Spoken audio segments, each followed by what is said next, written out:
You ready? Oh, yeah. Oh, yes, right. Hallelujah. Yeah. Shalom, shalom, family. Welcome once again to the Uzi Alewi channel. My name is Uzi Alewi. I'm one of the teachers, the congregation. Well, this is not the Uzi Alewi channel, sorry. This is the D.C.B channel. And I'm one of the teachers of congregation, BINAH, CHOKMAH. My name is Chief Uzi Alewi. Once again, I'm here with one of my teachers, Nasik, Zurishaddai ben Yehudah, and he will be going over the portion of Devarim. Devarim. Sorry about that, Prince. I'm over here trying to flip something. Give me 1 second. All right.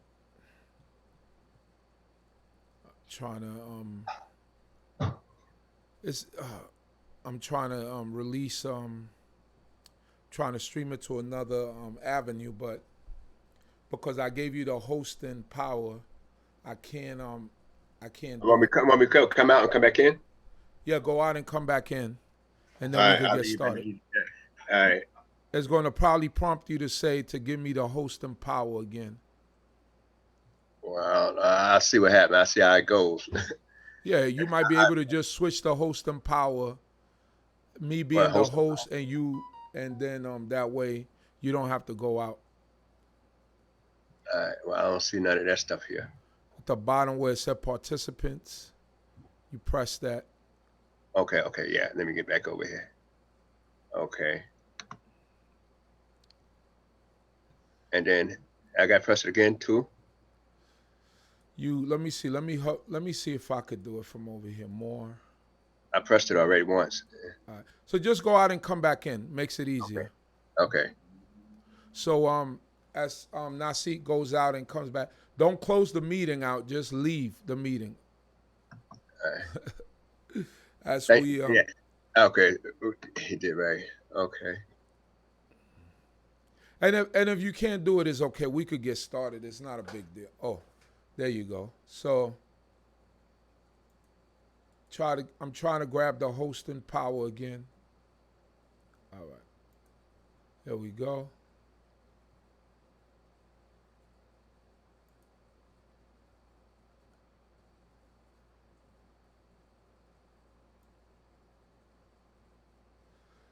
As we wait for Nasik to come back in, I'm going to be streaming this to Facebook also, to my Facebook channel. So and let me just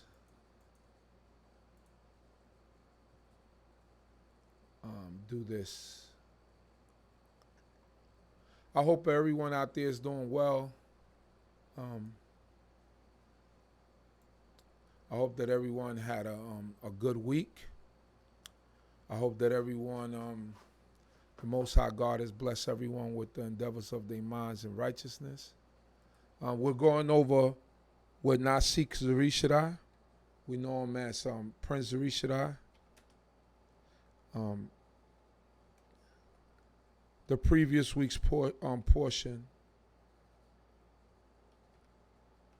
Devarim. So I'm waiting for him to come back into the room.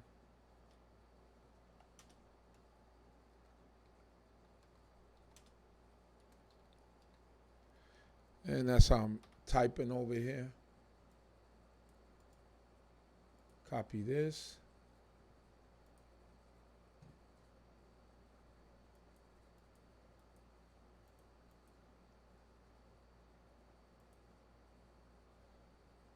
Let's see here. Go live.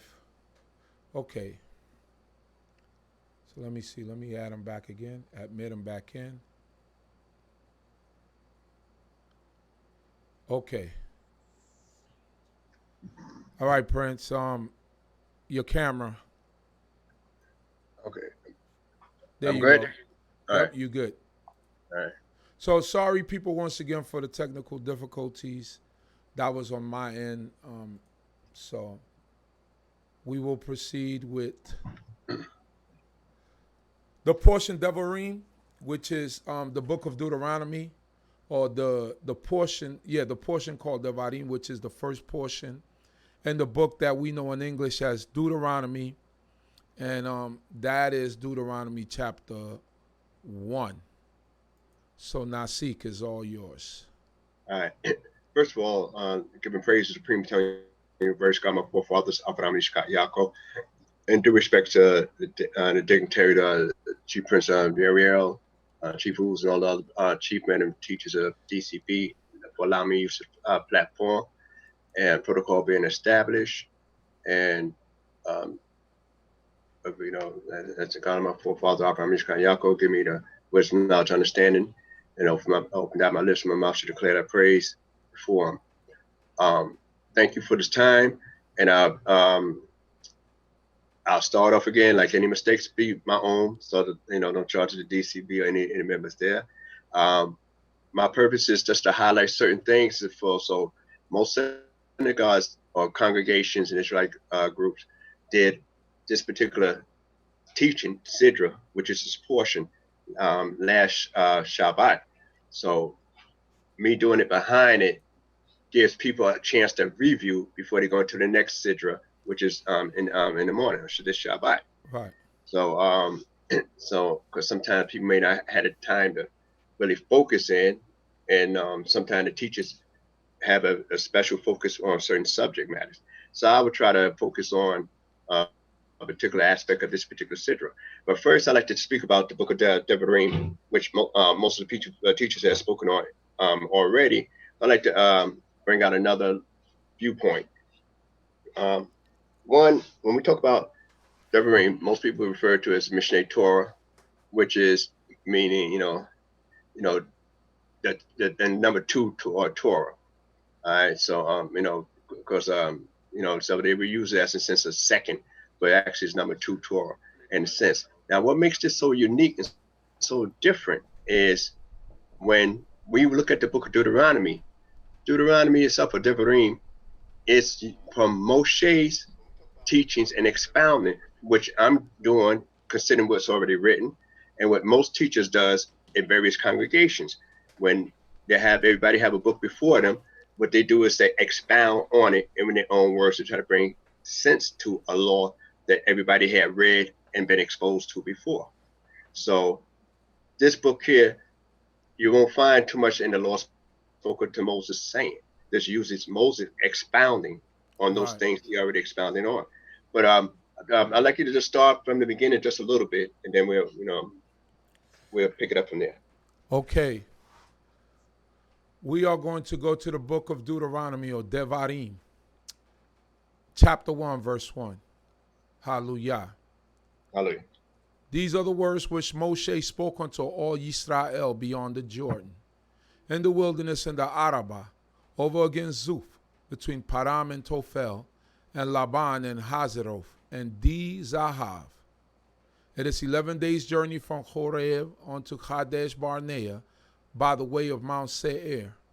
And it came to pass in the 40th year in the 11th month, on the first day of the month, that Moses spoke unto the children of Yisrael, according unto all that Yehovah had given them in commandment unto them. Okay, call it right there. All right. All right. Now, what I like to let you know, and you can see it clearly, that Moses is beginning to speak and give a rendition of history, and within the book of Deuteronomy, you're going to expound on some new some laws, some of even what we call the Eseder Hadibrot, the 10 words, matters that discusses that Moshe, that the Creator spoke at Mount Sinai. Right. But you might find it in a different flavor. Right. Some people commonly call it say the 10 Commandments. But throughout the book of Deuteronomy. But in this particular portion of Deuteronomy, what is the focal point I want to bring out today is that, and remind people that this is Moses' point of view. Because later on we have a discussion. I'm just going just a little bit off, just a slight bit, when Later on in the book of Deuteronomy, you find out where Moses said, I set before you this day. But most people say the Creator set before them a choice between life and death, a blessing and a curse, choose. So, and those little things there, the Creator didn't give us a choice. He gave us free will, and he told us what he required of us.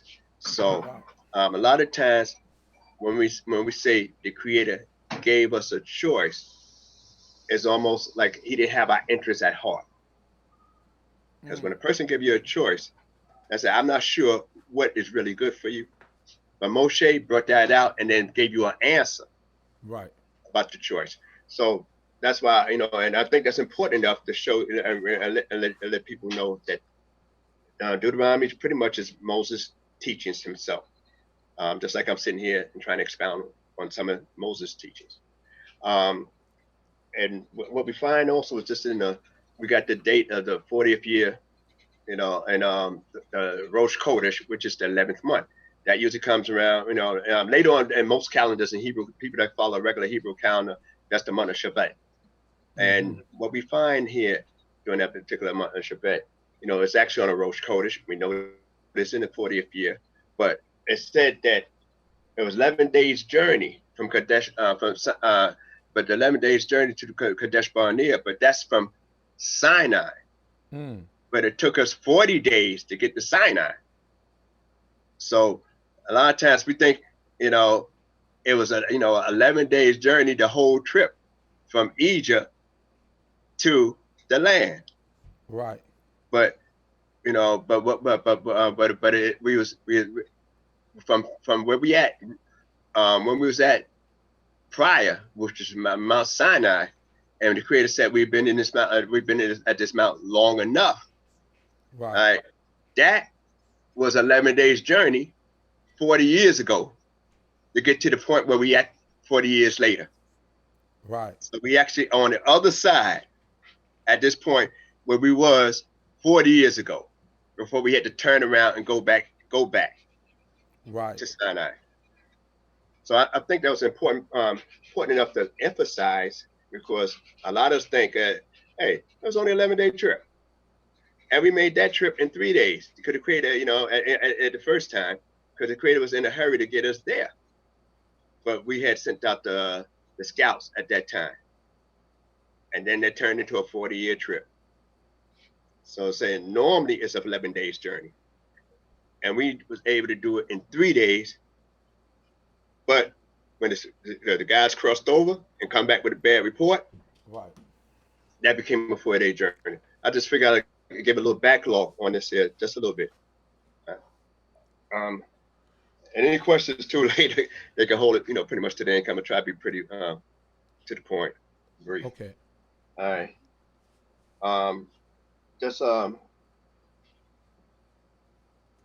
Okay, and I'll just go to the 5th verse. Let's go to the 5th verse. Verse 5. Yes.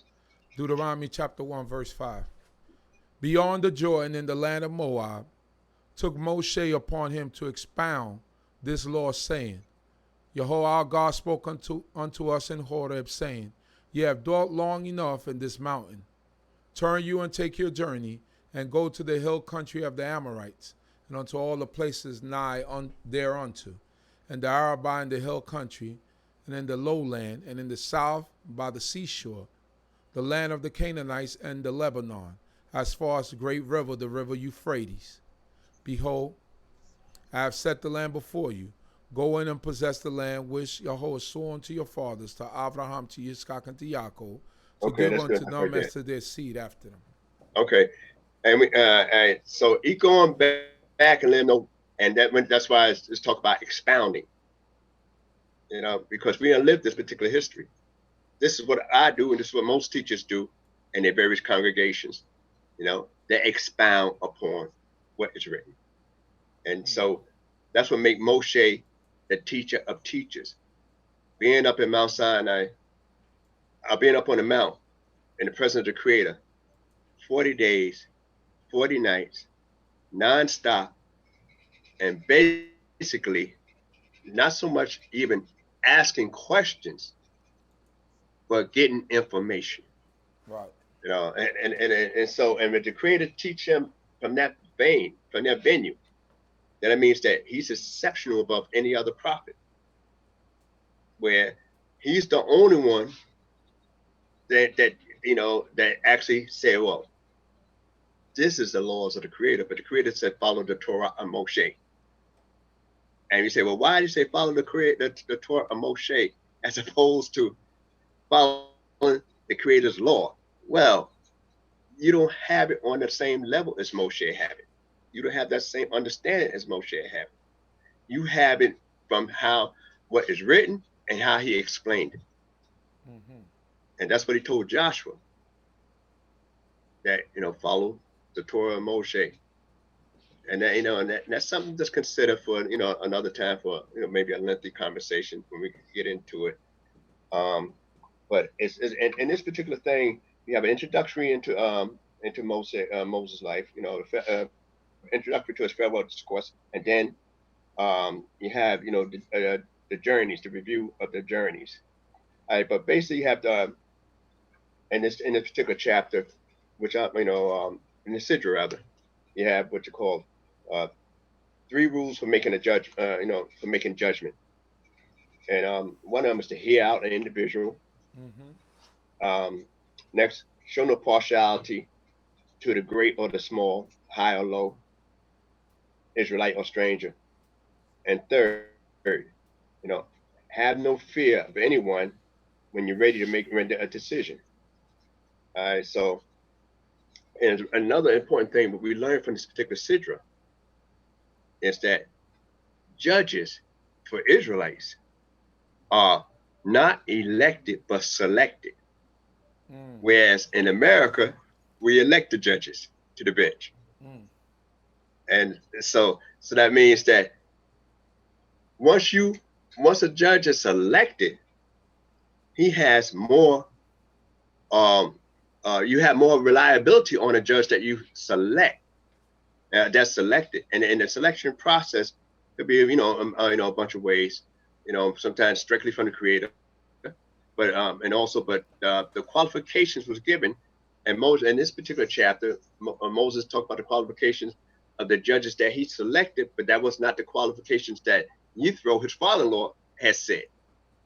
Right. So sometimes you don't find an individual with all the qualifications that are necessary for the job, his willingness to do the job, where you have the vision, the Creator give you the provisions to do the job.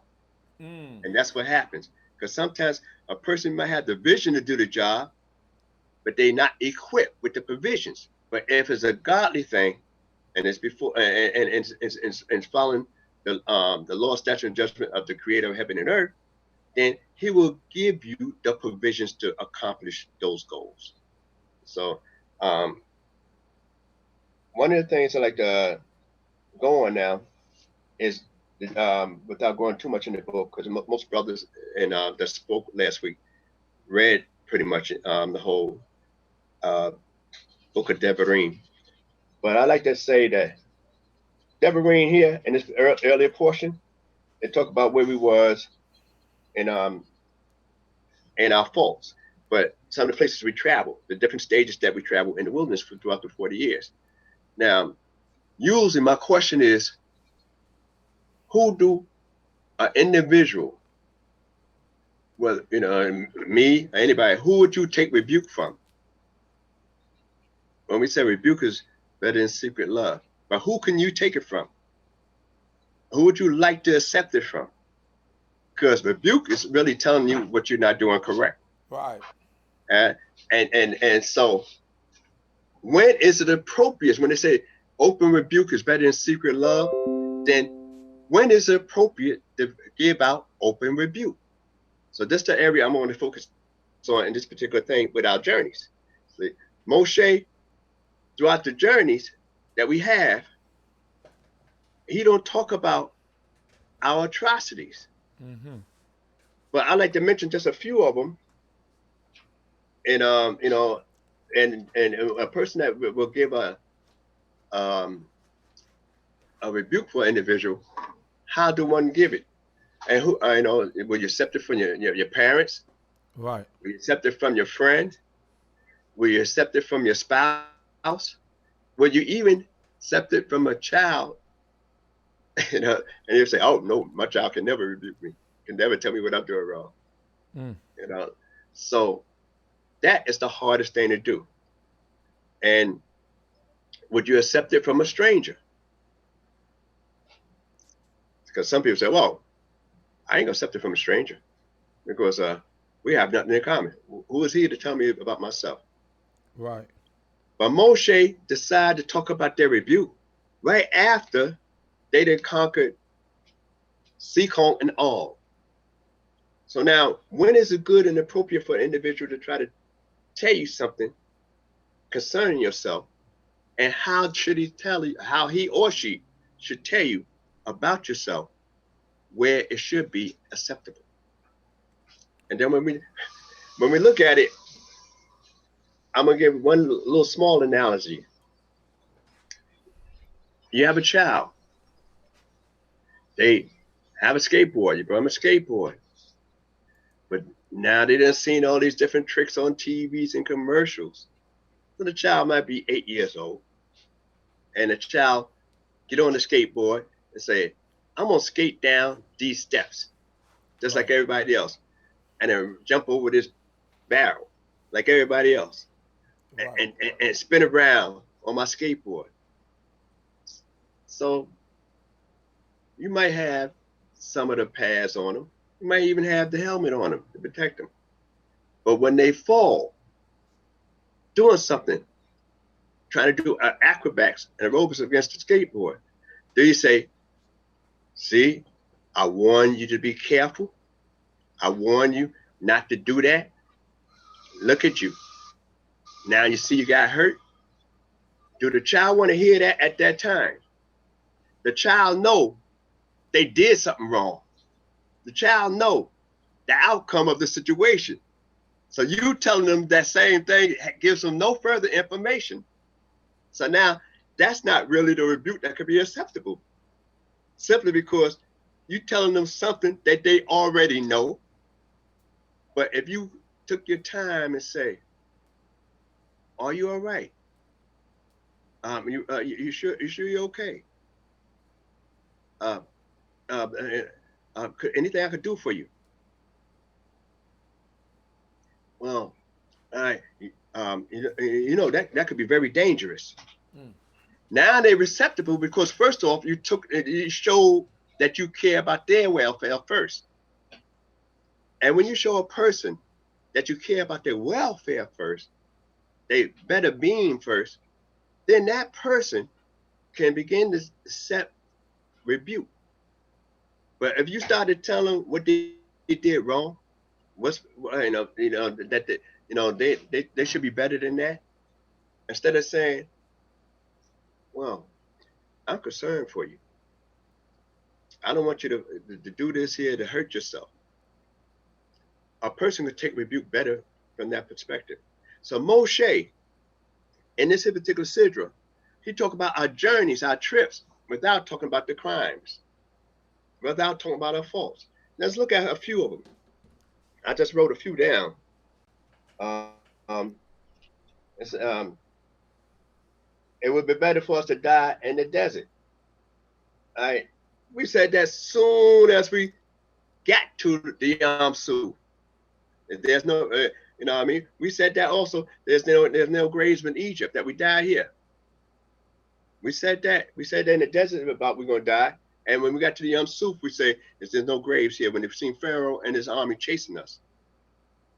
And we could look at some of the other things. We spoke against the manna. Where we got it at and where we was had a lesson at, we spoke against that, but he don't mention that. The the scouts that went out. He mentions places, but don't mention the crime. Mm-hmm. He mentioned about the disputes with Korah, and we talk about the golden calf. And then he already told us before in Leviticus 26:18 that we go contrary, that 7 times our sin would be, it would be punished for it 7 times. So now, what's even so unique about him giving us about our histories and our journeys, it's not even in order. And he's talking to a generation that's pretty much a lot of things is just hearsay, not firsthand knowledge. And he also saving some face because everybody that's in that generation lost family members and died in that wilderness for 40 years. So he's not coming on their fathers that hard. He's talking to them like if it's them. So he redirecting the rebuttal and the rebuke to like, this could have been you. Mm-hmm. So sometimes we got to be, the best way to give a rebuke for an individual is when you care for an individual. We have laws in the Tanakh that says, if your enemy, if your enemy donkey has a weight on him, then he's supposed to help with the donkey. If the enemy ox go astray, you must get the ox and bring it back, maintain. Then you say, well, okay, what is it? How is he an enemy? What makes him an enemy? How can a brother become an enemy? Because the guy who's ox or donkey that got problems, you know them. Right. These are residents. These not aliens. These not outsiders. In order for you to know that this ox went astray, you have to actually know who it belongs to. Right. In order for it to be, and it says your enemy. So what makes a brother or sister become your enemy? And it's talking about people that dwells with you within your mix. And when we look at the law real well, we'll see that it really focuses on people that's within the mix, not people from across 5 mountains over, a whole nother territory, a whole nother, somebody that's within your midst, you holding it. So now, how will you support that? But the thing is that, and what makes a person become your enemy? You got a brother or sister that's doing this way of life, real strong. As the new saying goes these days, keeping it 100. And then all of a sudden, they fall back. They go off track a little bit. They veer off. So now they might be doing the nightclubs on Shabbat. They might decide to go ahead and say, look here, I'm gonna go into this shrimps and lobster dinner and eat that. That's right. All right. These are somebody you really, really care for. This is somebody you really was tight with. And they decide to say, I'm going to do this. I'm going to do that. That's contrary to the law and your way of life. Right. Now, an enemy, he becomes that because now you no longer can hang out with them, and that should hurt you because you was tight. Some of us, when we came into this way of life, certain individuals became hostile to us because we had to make a different change and a different course in our way of life. And we was going that way. So now that's on the flip side. Those that is not born in this way of life, that come into this way of life, they wind up seeing the people they was hanging out with, doing whatever, out there in the street, and they change and say, I'm not doing that no more. They feel upset. Now you become an enemy to them. The reverse mode is that now, as an Israelite, I'm an Israelite, you Israelite, we got certain laws we got to observe, and you decide not to observe those laws no more, and we've been hanging out tough. Now, it says the righteous will be abhorred by the wicked. That means by standards that you both agree on that you should live by. Right. Somebody had to make a change. So Moshe is giving rebuke, and he's giving rebuke in such a way, in such a dynamic way, that he's saying, I'm not even mentioning the crime. I'm mentioning the spots. Because now when the Creator said, what do you mean by say you've been in this mountain long enough? That means we did enough righteousness to at least move from that point. We got the tablets. Right. And we built the tabernacle. Right. And now we earn the merit to move onward to be able to pursue into the land. So only in this particular Sidra, you find out that we've basically been here long enough that we're about ready to cross over. Simply because we earn it, but how we earn it, not with our own merit, the Creator tilting the scales more in our favor because of the promise that He had for our forefathers. Abraham, Yitzchak, and Yaakov. All right. Now I'm just going to just move off just a little tangent now, because I'm not trying to be too long this time. One of the areas I like to bring out too, in reference to Devarim, this particular Sidra, and Isaiah, and usually come before Tisha B'Av, the usually the Shabbat before the fast. Now, some people fast yesterday from sundown Wednesday to sundown Thursday. It's not mandatory. It's more of a rabbinic type, or a traditional type fast that's mentioned in the book. But the difference, and the reason this comes out, and in reference to that, and because of what they talk about the judges and how a person should judge the great, the small and the great alike. And I'd like to just go to Isaiah just a moment. Let's switch over to Isaiah.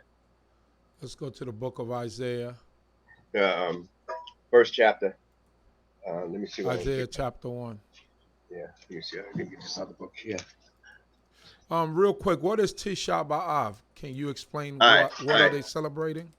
All right. No, well, it's not a celebration, and I'm gonna go into it after I come out of this. Okay. But no but it's actually the number 9. Just a smooth way of saying the number 9, the 9th of Av. And in the book of Jeremiah, it actually said the temple was destroyed the 10th, but it was started the 9th by historians and completely destroyed on the 10th. Okay. All right. And on the fast, but I'm gonna bring out a couple of things in reference to that. Okay. So Isaiah chapter 1, verse 1. No, Isaiah chapter 1, verse 21. Isaiah chapter 1, verse 21. Yes. Hallelujah. How is the faithful city become a harlot? She that was full of justice, righteousness lodged in her, but now murderers. Thy silver is become dross, thy wine mixed with water. Thy princes are rebellious, and companions of thieves. Everyone loveth bribes, and followeth after rewards. They judge not the fatherless, neither doth the cause of the widow come unto them.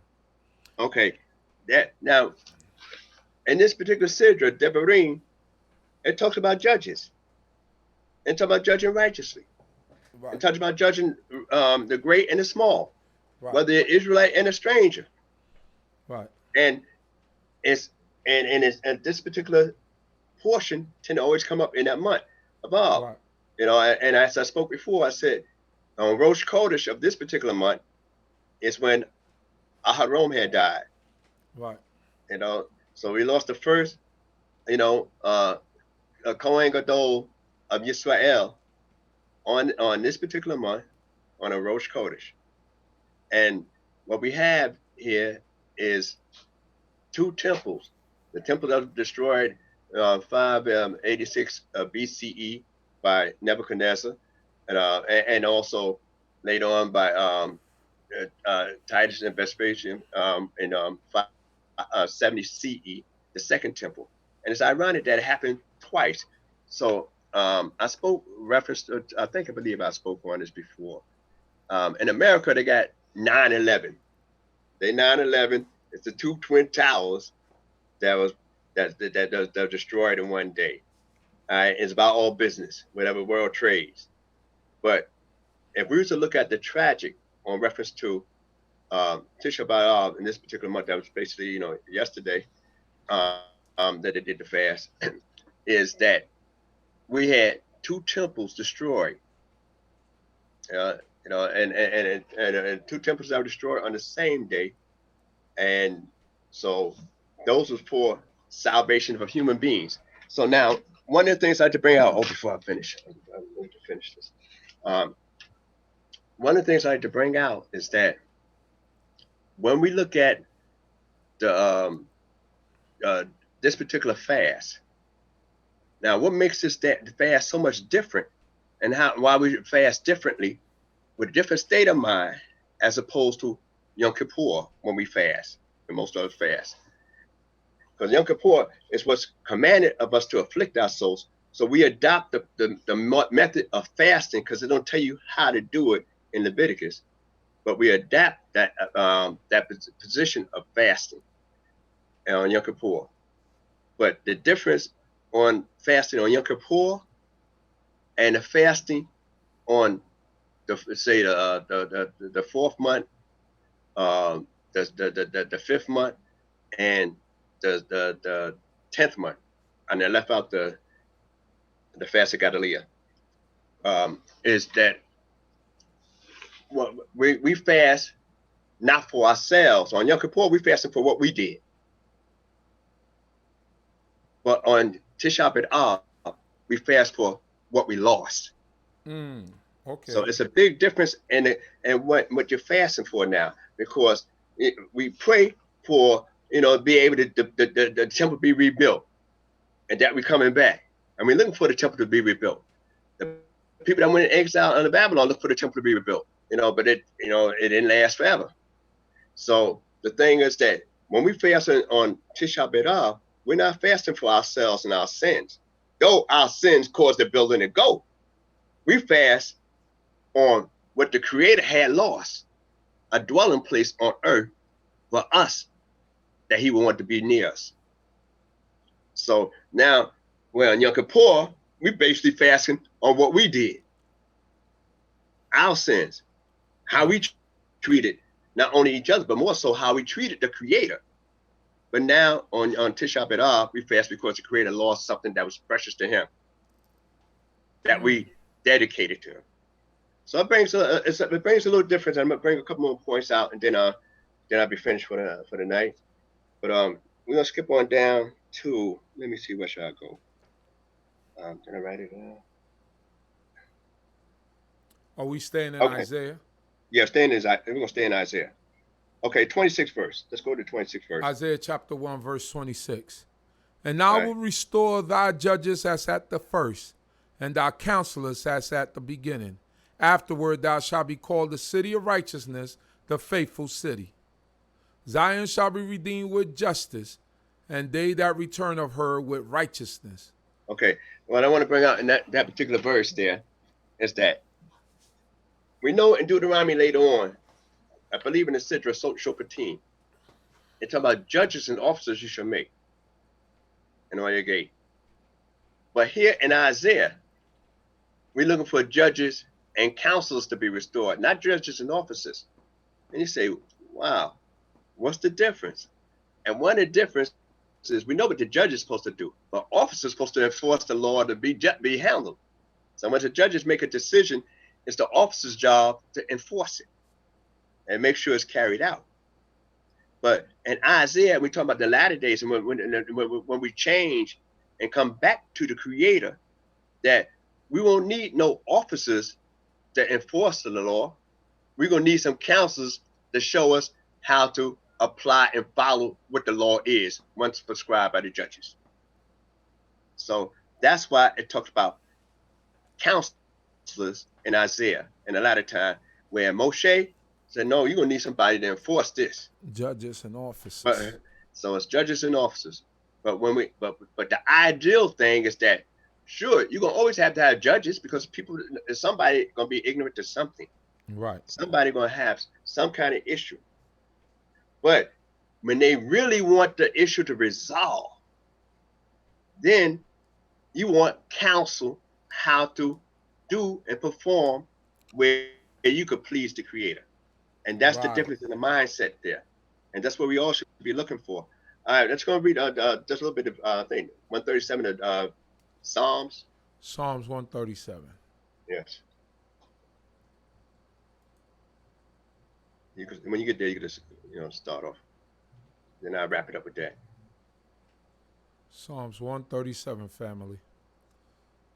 What verse? I'll start from the top. Psalms 137, verse 1. By the rivers of Babylon, there we sat down, yea, we wept, when we remembered Zion. Upon the willows in the midst thereof, we hanged up our harps. For they that led us captive asked of us words of song, and our tormentors asked of us myrrh. Sing us one of the songs of Zion. How shall we sing Yahweh's song in a foreign land? Okay. Most times they say Jerusalem. Some books might translate it, as Zion. Right. But as Jerusalem. Well, it's the same. It's in Well, Zion. It's in Jerusalem. well, we really don't know where the city of Zion is. Okay. But we know where Jerusalem is. All right. Right. So, all right. But one of the things is that. But actually, in the Ivrit, it says Zion. Okay. Well, but it's poetic. But Okay. Misher Zion. Okay. Yes. All right. And but when we talk about down by the rivers of Babylon, we sat down and cried when we remember Jerusalem. Right. All right. Now, what it's saying is that whoever wrote this thought of this, and they are one of the captives. Now, we know that Nebuchadnezzar destroyed the temple in 586 BCE, but you had guys like Ezekiel and them going in captivities 10 years earlier, about 197, 196. Right. Being taken off during the time of Jehoiakim. So you had people going already there before the final destruction of the temple. And so when we look at, and Jeremiah, really he's the best prophet to give that kind of insight there, because we read that Jeremiah at that particular time was the only prophet that ever witnessed the actual destruction. Okay. No other prophet they talk about it, predict it, someone heard about it, but he actually witnessed the temple being destroyed. So then you got the term Lamentations, Achah. Same terms you might find in the book of Isaiah, Achah. Right. Alas, how could so that's why I was making a correlation between that and the time of Tisha B'Av as opposed to this here book. Devarim, when it opens up in the beginning of Devarim, is Ele, Devarim, Ele ha Devarim. And, these are the words. All right. So now when they're talking about, these are the words. And we just changed the word, the pronunciation of Devarim to Devarim, you got bees. So now, bees, they produce honey. That's sweet. But they also got a stinger. All right. That's sometimes some people, it's poisonous, seriously poisonous. So such as the words of Torah. Torah, if you adhere to it, is sweet, refreshing, life stimulating. When you don't adhere to a Torah, then it's no longer the honey, it's the sting of the bees. That becomes could be poisonous. Right. All right. So I hope you got something out of what I said. I said I'm gonna try to be a little, more brief this particular time. Right. And any mistakes been my own.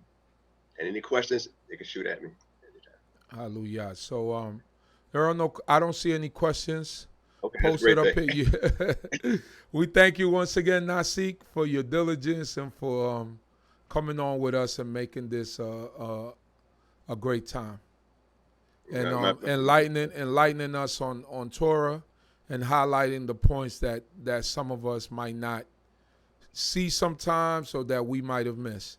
I really appreciate it. They might not have the time to cover. Right, cover. And overlooking, so they might have, like I said, I focus on one point, other people might focus on another point.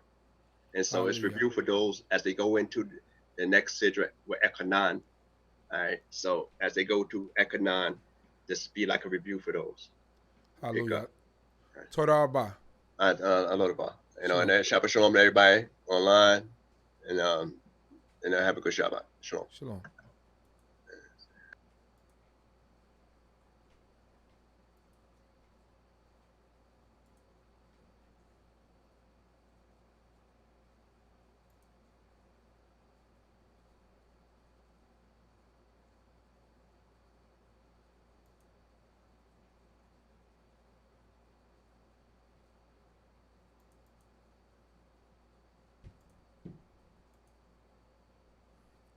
Okay. Shalom, family. That was Nasik's Zurishaddai ben Yehudah. He joins us every Shabbat for he goes over the actual Torah portion of the previous week. So I thank the Most High God for the life of Nasik Zurishaddai, for his diligence, for his years of commitment to Yisrael, over 50 years, going on 60. And 5 more years, so it'll be 60 years. It's not too many people that could say that they got 55 years in and that going on 60. Now, there are some people that have been around longer than that, that were born in this way of life. But for someone who came in as a young child, a 13-year-old, and came into this way of life to give glory to the Most High God, that is to be commended, and that is to be looked upon as a great thing. We thank the Creator of heaven and earth for all things and everything, food, clothing, and shelter, knowledge, wisdom, and understanding. Happy. I ask everyone to continue to pray for us as we will continue to pray for all of you. Tomorrow morning at 6 a.m. there will be a prayer meeting that's being conducted by the leader of Congregation Temple Bethel down in Philadelphia, Pennsylvania. Rabbi Deborah Bowen and her husband, Professor Bowen, who will be carrying it live on Zoom. I will post the Zoom information on our D.C.B. Where I put the tribute questions. I will be putting it there. They will start at 6 a.m. Basically prayers. I think they go all the way till about 7:30. No, they will start at 6 a.m. They go to about 7:30 a.m. And for those of you who know our sister Kokavia, she also has prayer line daily. Don't forget her. So I will be posting that up as soon as I get the information. I believe I got the information already, but I will repost it as soon as I get it. And come out and support and pray with brothers and sisters so that we could be under the shield of the Most High God. I hope that everyone enjoys their Shabbat day meals if you're not enjoying it already. Also on the D.C.B. channel, on the Uziah Lewi channel, I will be premiering an interview that I did earlier with Adon Zebekiah. So you could tune into that. And just hope that everyone has a great Shabbat day. Shalom, shalom. May the Most High Creator of heaven and earth be with us all. Hallelujah. Blessed be.